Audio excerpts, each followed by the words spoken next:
लाचित बोरफुकन। मुगल सेना का विजय रथ रोकने वाले लाचित बोरफुकन पूर्वोत्तर के असम में मुगल सेना का विजय रथ को रोका था। इन्होंने ब्रह्मपुत्र नदी के तट पर चटाई थी मुगलों को धूल। असम में प्रति वर्ष 24 नवंबर को लाचित दिवस के रूप में मनाया जाता है। इतिहास में कुछ ही लोग ऐसे होते हैं जिनका नाम आने वाली पीढ़ी तक याद रखती है। उनमें से एक है मुगल सेना का विजय रथ रोकने वाले लाचित बोरफुकन। लाचित बोरफुकन पूर्वोत्तर के असम में मुगल सेना का विजय रथ रोका था। ब्रह्मपुत्र नदी के तट पर चटाई थी धूल। असम में प्रतिवर्ष 24 नवंबर को लाचित दिवस मनाया जाता है। आइए जानते हैं इसके बारे में और कुछ खास बातें। लाचित बोरफुकन का नाम असम के इतिहास में बड़ा ही महत्वपूर्ण है। इन्हें अपनी वीरता और कुशल नेतृत्व क्षमता के लिए याद किया जाता है। लाचित अहोम साम्राज्य के सेनापति और बड़फुकन थे। सरायघाट की लड़ाई में उन्होंने बेहतरीन सूझबूझ का परिचय दिया था। उन्होंने कामरूप पर पुनः अधिकार प्राप्त करने के लिए राम सिंह प्रथम के नेतृत्व वाली मुगल सेनाओं का प्रयास विफल कर दिया था।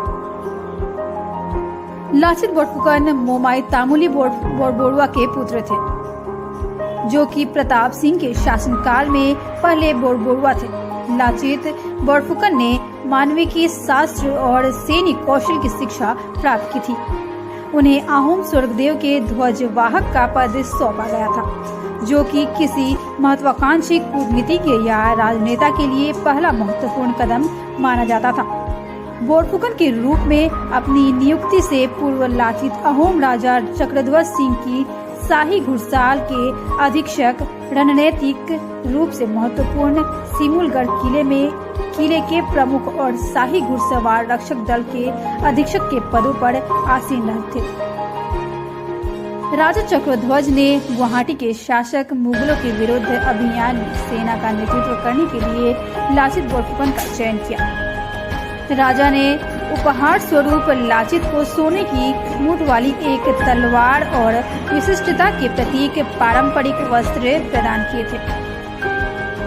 लाचित ने सेना एकत्रित की और 1667 ईस्वी की गर्मियों तक तैयारियां पूरी कर ली गई। लाचित ने मुगलों के कब्जे से गुवाहाटी को पुनः प्राप्त कर लिया और सरायघाट की लड़ाई में वे इसकी रक्षा करने में सफल रहे।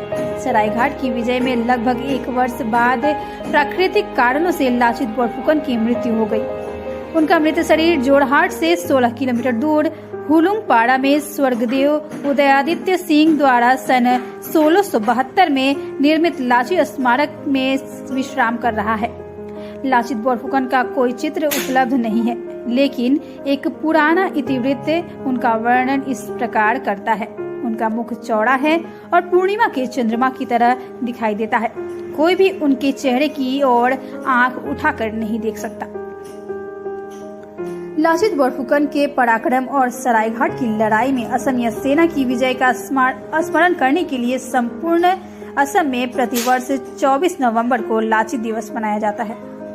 राष्ट्रीय रक्षा अकादमी के सर्वप्रथम कैडेट को लाचित मेडल से सम्मानित किया जाता है, जिसका नाम लाचित बोरफुकन के नाम पर रखा गया है।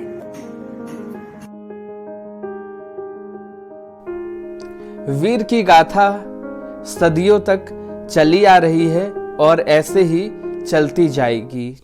अभी के लिए इतना ही। देखते रहिए लाइटहाउस लाइव। धन्यवाद। जय हिंद।